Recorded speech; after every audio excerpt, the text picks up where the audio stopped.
Welcome to the podcast She is Fab, where we discuss all things fab, women empowerment, and life coaching. My name is Evelyn, also known as the Fab Chiefess, and I am a mindset transformation coach.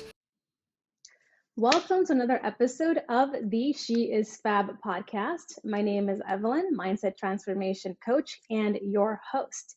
Today, I am joined by the lovely Kristie Kennedy. She is an image confidence expert, a TEDx Audacious leadership keynote speaker, and authentic lifestyle author. She's the owner of a Queenfidence, a global image consulting firm that is electrifying, inspirational gift, is empowering women with confidence and clarity to find their voice, free their voice, and look fabulous using their voice. And side note, if you guys are not watching the YouTube and you're listening, go watch the YouTube video. She looks amazing, fully embodying a queen. Welcome, Kristie. Hello, Evelyn. It's so good to be here, beautiful. Oh, thank you. I'm so glad to have you and so excited for what you're going to be sharing with us. So tell us a bit more about you and your brand. Queenfidence. I often start with, she turned a pink slip into Queenfidence. And it's been a 20 plus year journey in entrepreneurship. But 6 years ago, that was one of the most pivotal turns in my life, Evelyn. And I began building a business from the ground up and also reinventing myself, which many of us do oftentimes and sometimes intentionally and unintentionally. That is so true. A lot of folks tend to go through various transitions in their lives, whether it's in relationships or careers, right? You don't have to stick to one thing. Really, you just move to what calls to you. So tell us more about your transition and what inspired you to put together this kingdom called the Queenfidence. What about the transition? The transition, like I said, 2016, as I began to reconsider what my options were, what was next going to look like, I began designing my life. And I often say we live by design and not default. And so many individuals know that I am serious about my vision boards. I have 6 vision books and 20 vision boards. And the first vision book allowed me to manifest my husband. But I began to start doing the vision boards. I had already had one, and then I began with 2 new pink boards and 20 later, and it's been one design at a time, one thought at a time, one action step at a time. And so the transition has been a slow one, but it's been a very intentional and deliberate one. That's amazing. I remember that when we first talked, you mentioned the vision boards, and usually you think, oh, you have like 1 or 2, but you have many more than that. So I would say you must be an expert at creating vision boards. Yes, and the thing is, we know that many individuals, when they create a vision board, they go to a vision board party and then they put it somewhere underneath the bed or out of sight, out of mind. And you don't even get the benefits of that board because they have to understand what's happening at a subconscious level. Now, 98% of our actions, Evelyn, they're driven by the subconscious mind. So I knew that I had done launches before, and this was going to be the third one. And I often say, third time is a charm. Third time had to be the charm. It was a must, right? And so I knew it was a head game. That inner game is everything in entrepreneurship because one, we're living in a creative space. We are manifesting something that has never before existed. And so that takes a wild imagination. I often like to use this analogy. If you remember, if you're sitting on or even standing on a mountain, and what happens? You echo. So I say, hello, hello, hello, hello. That's what we're doing when we multiply these vision boards. So it's not just one vision board, but we're amplifying our belief. And I call it bodacious belief. That belief that's beyond belief. It's beyond what you can see with your natural eyes. You step into a whole nother realm and that you become unstoppable. Yes. And you made a good point about the vision boards, right? If you create a vision board and you put it away or store it away, it defeats the purpose. It's supposed to serve as a visual reminder and inspiration for where you want to go, where you want to be. So it's detrimental to you if you just store it and put it away out of sight. Similarly with like your workspace, you know, you and I both have our workspaces set up in a way that there are either quotes or items that inspire us to continue to live our best lives. So, guys out there, if you're creating vision boards or if you're trying to set the mood, make sure that it's visible to you and not hidden out of sight. Yeah, because our life is created by our dominant thoughts. And research shows, Evelyn, when we wake up, typically we're thinking the same thoughts. And that's what I call the autopilot thoughts. They're just on autopilots. Oh, I don't like my job. If you're in that space every morning when you wake up, it's, oh, I don't like my job. Wednesday, oh, I don't like my job. Thursday, oh, I don't like my job. And you got to disrupt that thought pattern, honey. I love my job. I love where I work. And you start creating a brand new job with your words. Where I work, this is the most I've made in my life. My job takes care of me. My job affords me to be able to travel across the world. Do you see that? Even before it happened, because we have to act as if it already is. But that's a whole nother realm. You've got to be there in your mind. Yes, they say, what's that popular quote? Fake it till you make it. But I like the quote that you use, which I've also posted in my social, is act as if it is and it will be, right? It has a bit more positive than saying fake it till you make it. Faith it, you can believe it. But when you fake it, I am the embodiment of my beliefs.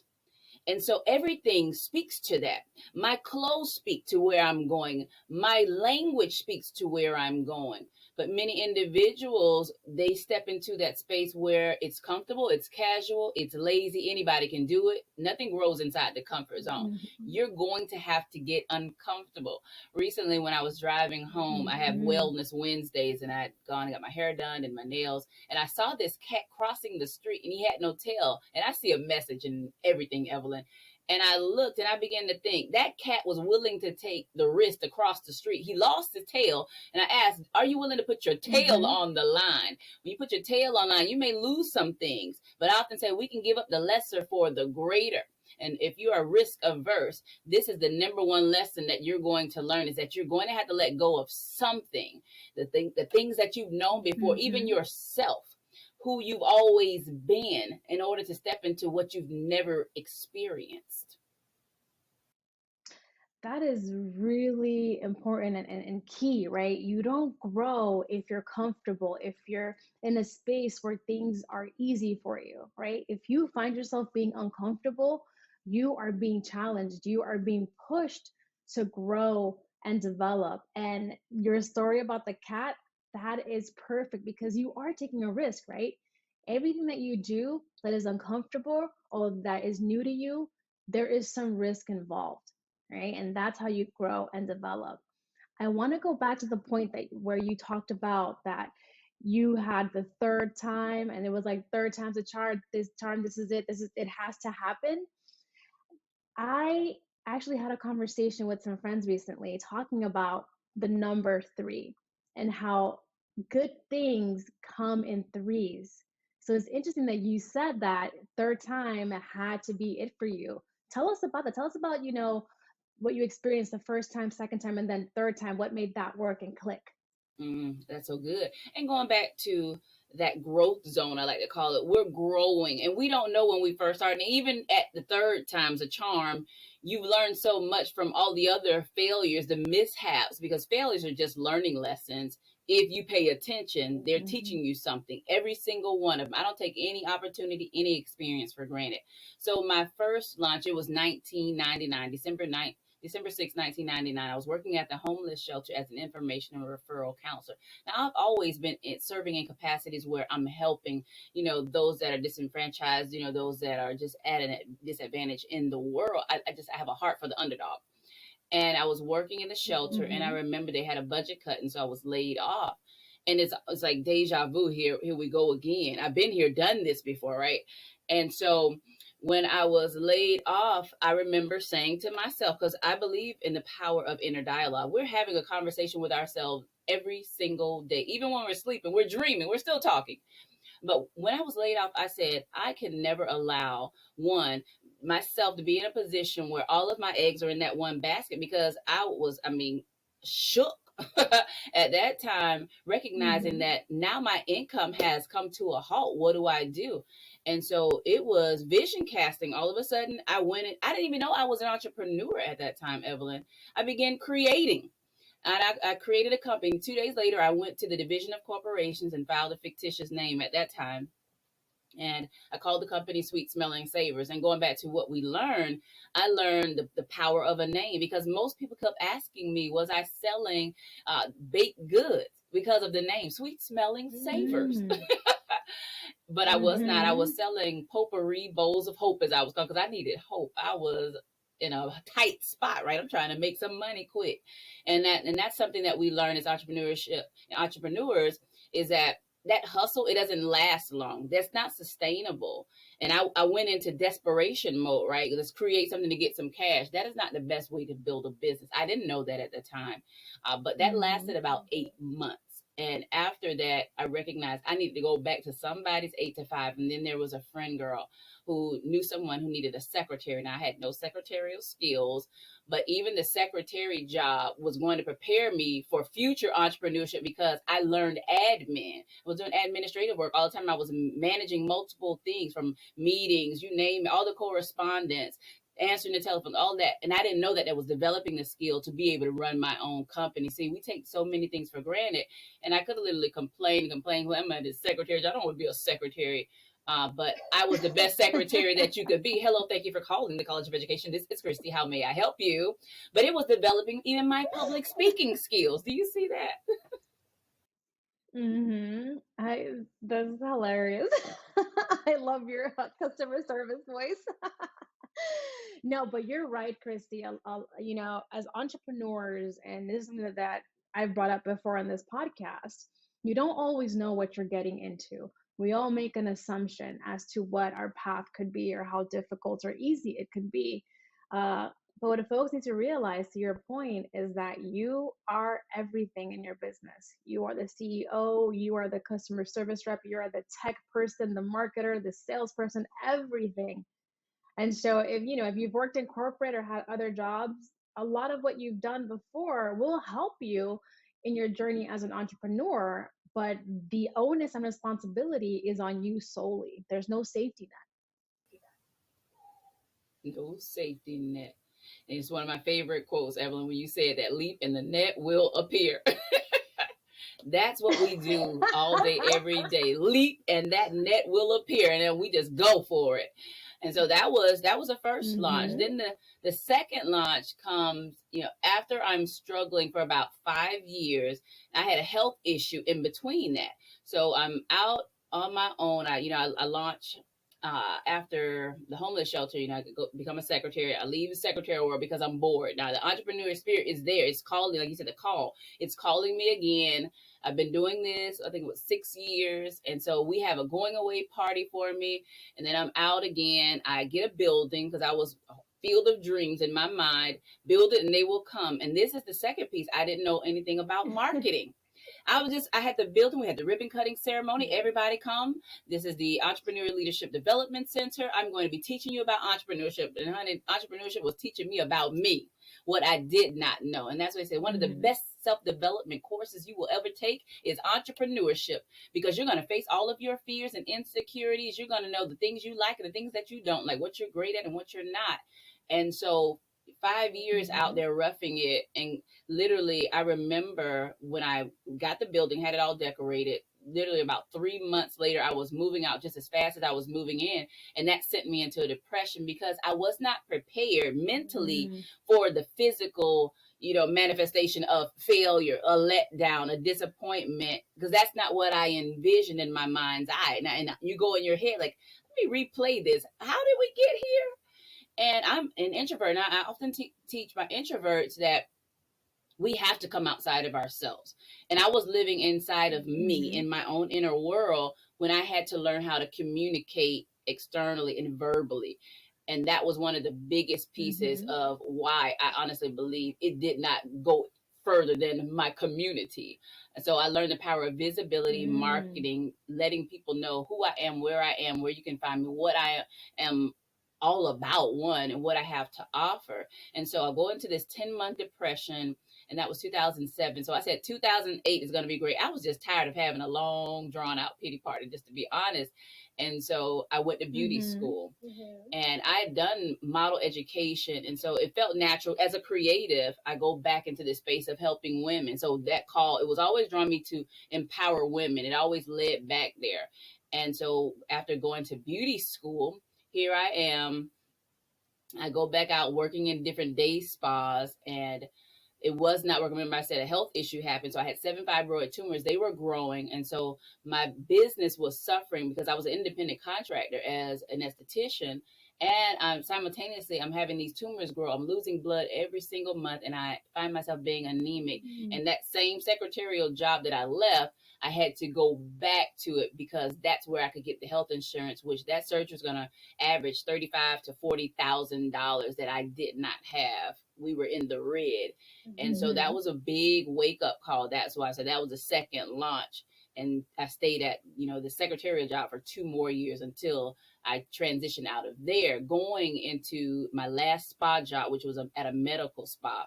And that's when I got the pink slip several months after being recruited by them.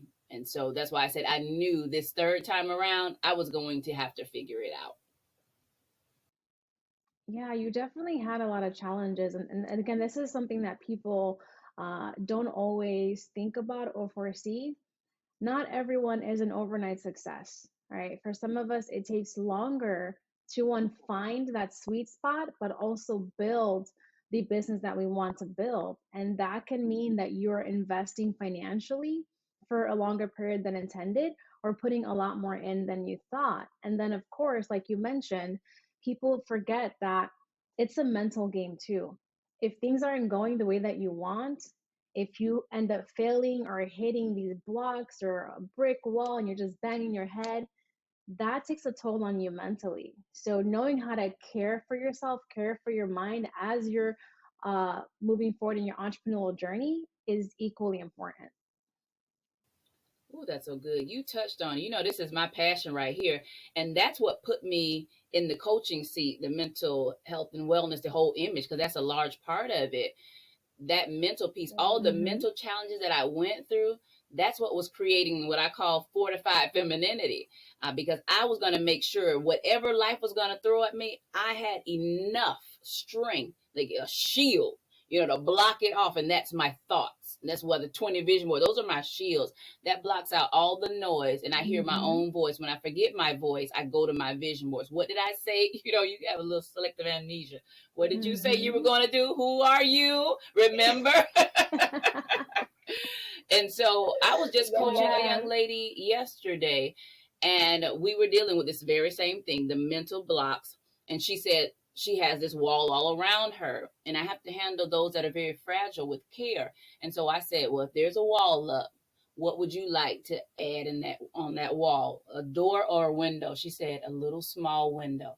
And I said, if you were to practice right now, vulnerability, what are you comfortable admitting and being honest about? She said, I am lonely. And that was all. And we started with that truth, because you have to be honest with where you are. A lot of times entrepreneurs, they'll go through, they're suffering in silence. And you don't have to suffer in silence. That's one thing I learned. I now am surrounded by so much support, Evelyn, but I'm an only child one. I'm an introvert. So naturally, I don't think tribe. I don't think groups of people, right? I just wasn't brought up that way. And I had to learn a whole new way of being. Remember, I said entrepreneurship will introduce you to yourself. It will reveal your weak areas, your Achilles heel. And so now this third time around, I have a support group, mastermind with speakers. I have a cohort of mental health coaches that I'm surrounded. We meet every other week. And so I have a mental health therapist for myself once a month. I'm letting her dig in my brain and wash it good.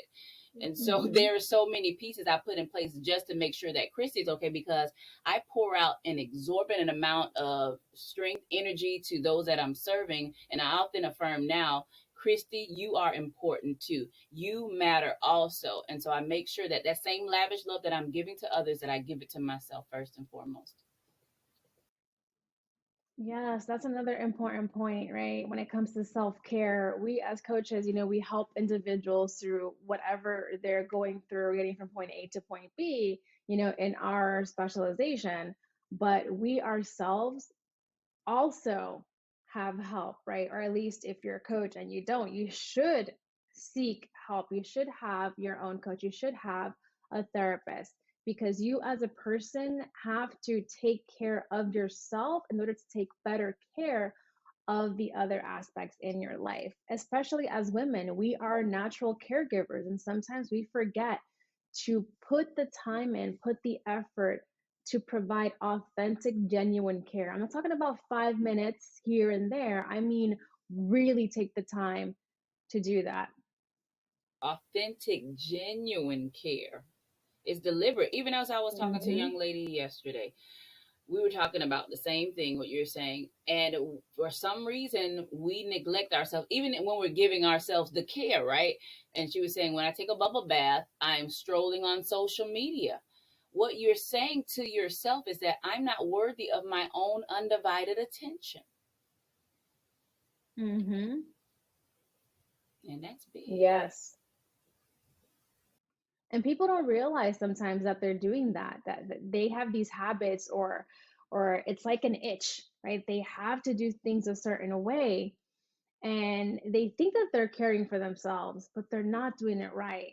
You know, point of your example where she's taking a bubble bath, which is the point of, spending time with yourself, caring for yourself, your body. Maybe, the music is on and the vibe is going, but you're scrolling social media or your phone, you're not present. You're not paying attention to what you need for your care. That's so good. And I've been there. And so one thing I do is challenge myself. Like when I'm walking my dogs after a long day of coaching, that's my time. I leave the phone home. So I'm not even tempted because we know that itch is coming. And a lot of times when I'm doing my bubble baths, Mm-hmm. I would take my books in to read, or sometimes my journaling. And I said, you know what? No, because that's a distraction. No, can you just sit and be? And I hug myself and I speak to myself until I cry. That's when you're fully present. Mm-hmm. You know what's funny? I always ask people in my personal life, like, could you really realistically spend a weekend or even a day without being on your phone? And a lot of people say that they can, but let me tell you, I've witnessed it. Like, I've gone camping for a weekend and everybody's just like, is there any Wi-Fi here? Like, it's like an addiction, it really. Brain and the endorphins that is being stimulated, but there's another way to get the same feel, from working out. As I heard you earlier, working out, it's just Mm-hmm. trading, doing something, alternative, an alternative solution. But that it takes practice. I say everything is Mm-hmm. a practice. And then paying attention. Like after this interview, my goal is to hit the beach, just to sit out by the water, because that's so refreshing to me. That's a nice extra treat to self. But it takes intention, saying That I'm going sounds to break up my lovely. routine. Mm-hmm. No, you're right. Everything that is supposed to bring positivity, help you to live a better life, these habits and rituals, they take practice. Even something like gratitude or manifestation, those things aren't inherent. You have to actually work to make that a part of your daily life, to see how it brings in those positive results and that positive impact. So, Kristie, we've talked about, a little bit about your business and what you do, and you mentioned the vision boards earlier. So, tell us, in your offering, in your coaching and counseling, is there a process or a method that you use that includes the vision boards? I often tell them that there are no rules in creating a vision board, but one thing that I do have them focus on is creating a theme, because it's a quote that says, you get what you focus on, so focus on what you want. And so that's how I create my vision board. There's so many ways to create vision board, but what has been effective for me is the emotion, the feeling. You won't see a lot of, let's say, Mm-hmm. cars and houses, because as you know, you get a new car and the new car feeling wears off. That doesn't create happiness long term. It's instant in the moment, it's temporary. But Mm-hmm. what you can tap into is an ever-flowing fountain of joy, and that comes from words. That comes from the emotions behind the words. And so, say for instance, I wanted to step onto greater platforms. So I'm looking at vision board number 17, and that's where the TEDx came in. I wanted to be even more audacious in my voice. And I started speaking on all kinds of platforms, but that vision board in itself was just focused on being a bolder version of myself. I was already speaking, but I wanted to speak on platforms I had never spoken on before. And so everything that's on Mm-hmm. that board is around speaking. Like in the middle of it, I'm looking at it and I'm not going to shut up, do bold, don't be afraid of who you are. Because you think about it, when you're stepping into a new version of yourself, it's not the people that you're afraid of. Sometimes it's you.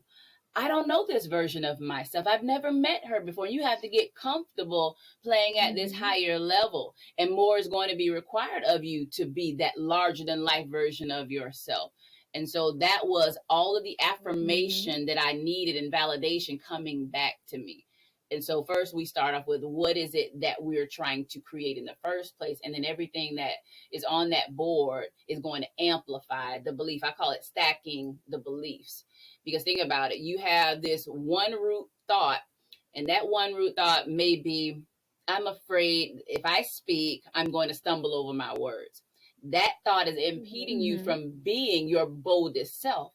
So I would go in and extract that thought with a new thought, and we start at the foundation. When I speak, people listen. Can you see the difference? And then we start building the new thoughts on top of that thought as we eradicate the old unsupportive and disempowering thought.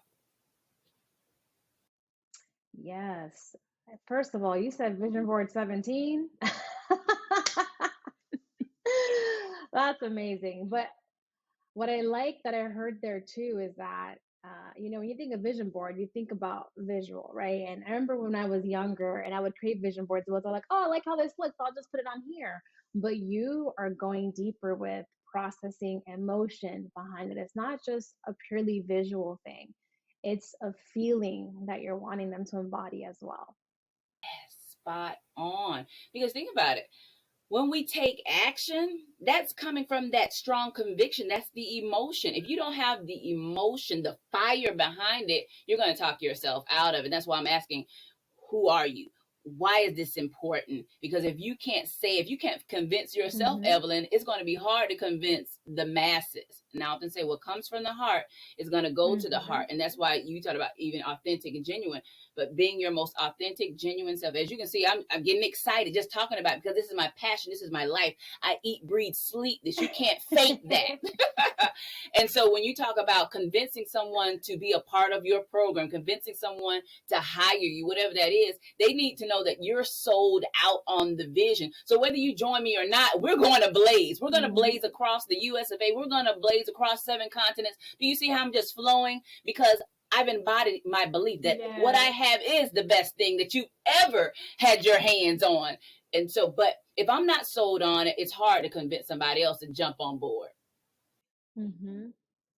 That's true. That's true. Mm-hmm.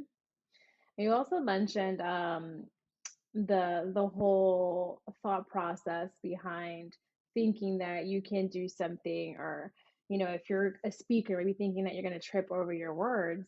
That we are our own worst critics, right? We tend to judge ourselves the harshest, and a lot of what we perceive is what we're putting out there in the world, right? Because not everybody's living their own life. Nobody cares what you're doing. So for you to constantly think that somebody is paying attention or judging you, it's not accurate. It's really your perception that you're putting or projecting onto the outside world. Absolutely. And that's tied to perfectionism and shame. Oh, yeah. Oh, yeah. I deal with it 5 days a week.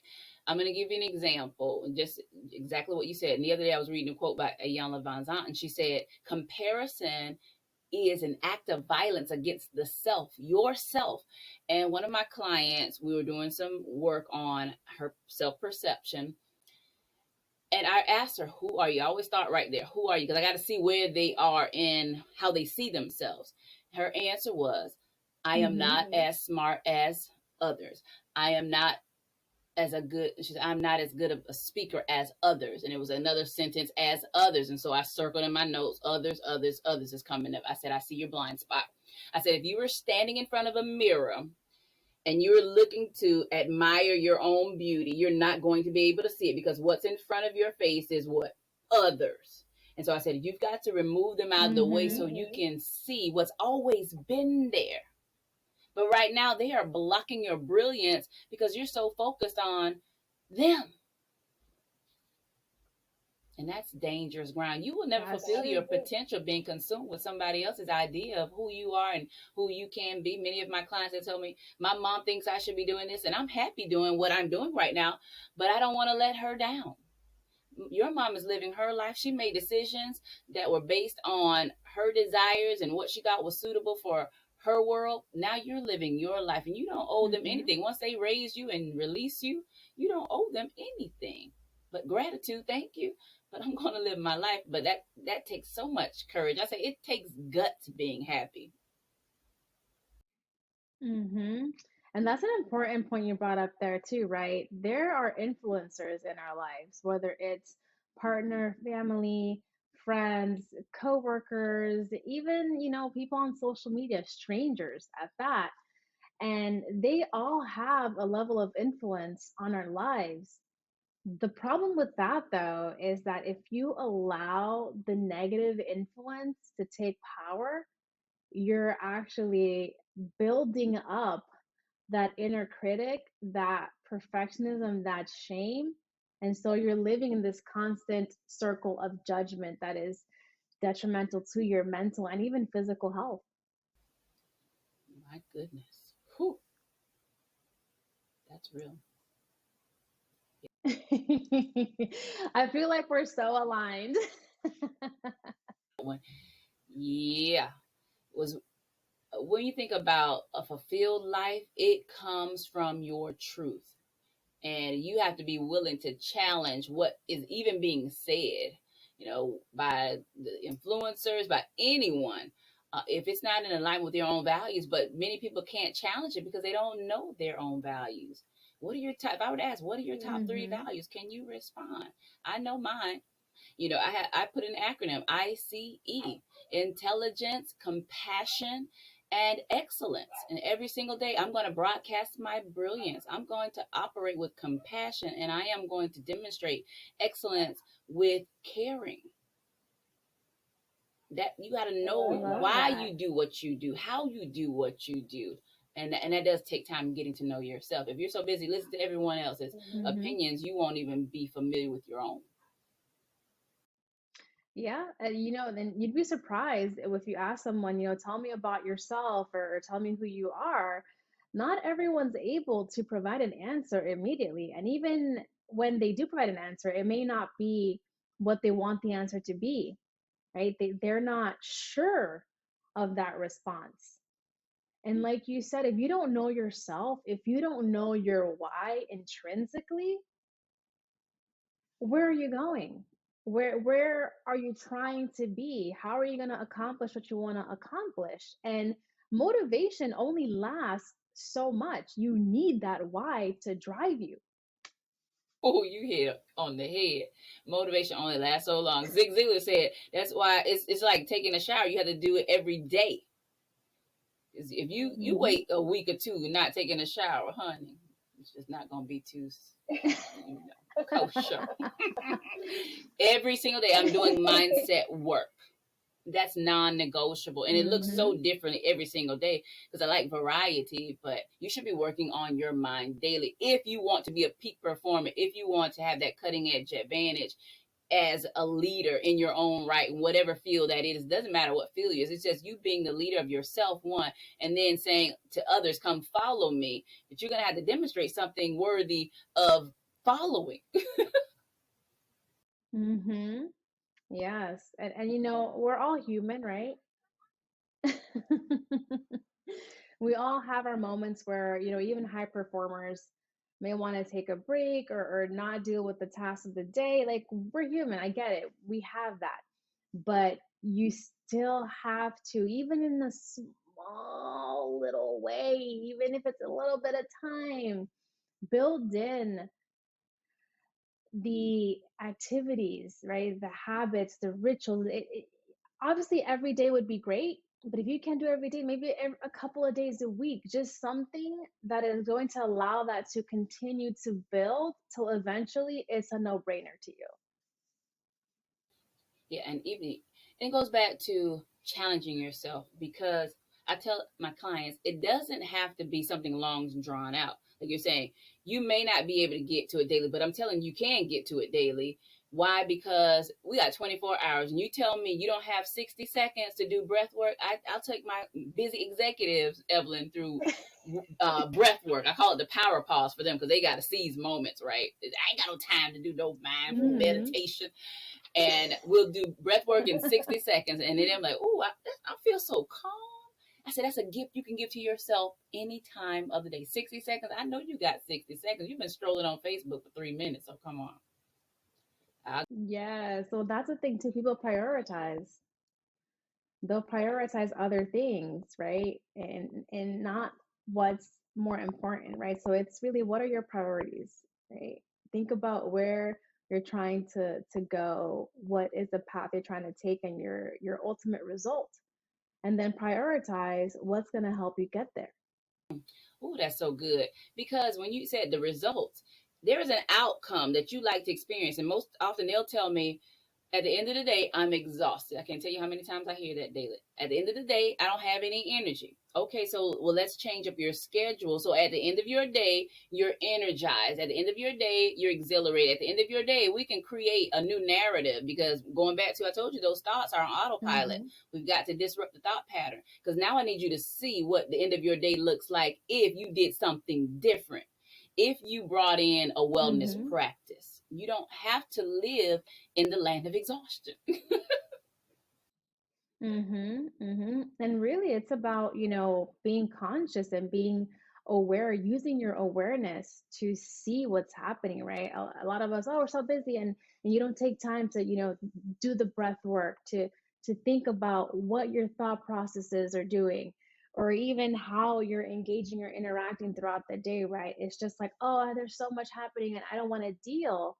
But in not taking that awareness and pinpointing the areas that needs to change, you're doing yourself a disservice. Oh, that's good. You're doing yourself a disservice. Wow. Yeah, that doesn't feel good. And I often say, what are you depriving yourself of as a result of that disservice you're talking about? Mm-hmm. Make them think about that, because there is another way. The butterfly is beautiful because the caterpillar is brave. I love that quote. The butterfly is beautiful because the caterpillar is brave. And sometimes it just takes these small, brave acts of courage. And then celebrating the micro wins and the grand slams. Most people won't celebrate unless something big and massive that's happening in their lives. But for me, gratitude has been a Mm-hmm. game changer, because, as entrepreneurship, this slow, steady pace, this is a lifelong journey. I've had a lot of micro wins. And can Mm-hmm. you imagine if I didn't celebrate those micro wins before I got to massive wins? Because those massive wins, they occur sometimes weekly, Mm-hmm. sometimes monthly, sometimes every few months. You don't know. But there is power in celebrating something every single day. It's expansive. It opens you up. It keeps you out of scarcity, that not enough thinking. And let me tell you, gratitude keeps you out of depression, anxiety. And I often tell my clients, step into wonder. If you step into wonder, anxiety will surrender. I wonder how I'm going to Mm-hmm. impress myself today. I wonder how I'm going to dismantle doubt today. I wonder how I'm going to show up and surprise myself. You just go on out into wonder, so you open yourself up for the possibilities. Mm-hmm. Guys that are listening or watching, go ahead and rewind that because that was excellent. Listen to her say that again. So many tidbits of wisdom so far. So, Kristie, tell us, how can folks work with you? Is there a specific program that you offer? Is it individual coaching sessions? How can they get in touch and work with you? Yes, they can go to queenfidence.com/rain, and you can see all of our products, our self-study products. We currently just released Confidence Builder, because that's the number one thing I teach on. And that is available to self-study guided program. They will also have a journal that will walk them through the lessons. And in one-on-one, it's very exclusive. Just to be honest, there's only so much time in a day, but I do take in applications, and those that are a good match can work with me. And it's some goodies on there. We got a blog, so a lot of free information, YouTube channel, you name it. You got some things you can just eat up. And when you're ready to operate at a higher level, we can talk one on one. But other than that, just go and surf around and see what you can find. I'm quite sure there's many treasures there for your taking. Yes, guys, I mean, I spoke to Kristie obviously before this recording just to touch base, and she was amazing then. And even now, like, time has just, I feel like I blinked and we're already sort of, wrapping up because the conversation has just flowed so well and she's offered so much wisdom that anyone listening or watching can apply. So, Kristie, before I let you go, is there any last thoughts that you wanting to share with the audience? Mm. One of my quotes that I absolutely love, and that has been a life changer for me, Evelyn, is "No one is you, and that is your power." It took a long time to get comfortable in this skin, and I'm still learning how to get comfortable in this skin because I'm still growing. And so, for those that are questioning whether or not the path that you're on is the right path, I want you to know it is, because every single step that you take is leading you to greater. Just continue to enjoy the journey, because the joy really is in the journey. It is a lifelong journey. I'll say that over and over again, and it's yours for the enjoyment. And so if you don't learn how to enjoy the journey, it's going to be a very arduous journey. So find something to celebrate every single day, because every single day is a gift and life is a special occasion. Yes, those are great parting words, guys. You heard it here.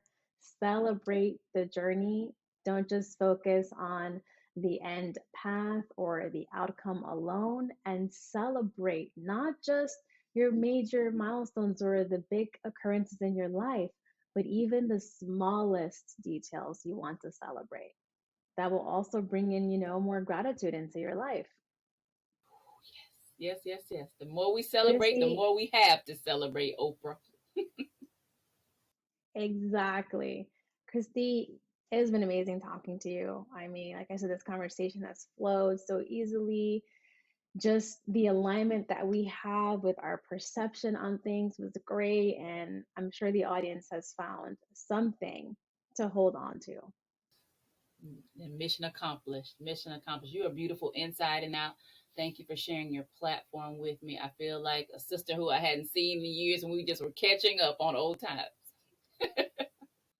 Yes, exactly. It's so amazing how these connections allow you to meet people that their energy, their vibrancy, and how they think and perceive are in alignment with yours. So, guys, Kristie mentioned, how to get in touch with her, but we're going to put all the details on how to get in touch with her in the podcast details and the YouTube details. Thanks so much for your time, Kristie. And everyone, as I always say, preparation, accountability, execution, and resolve are keys to your success. Until next time.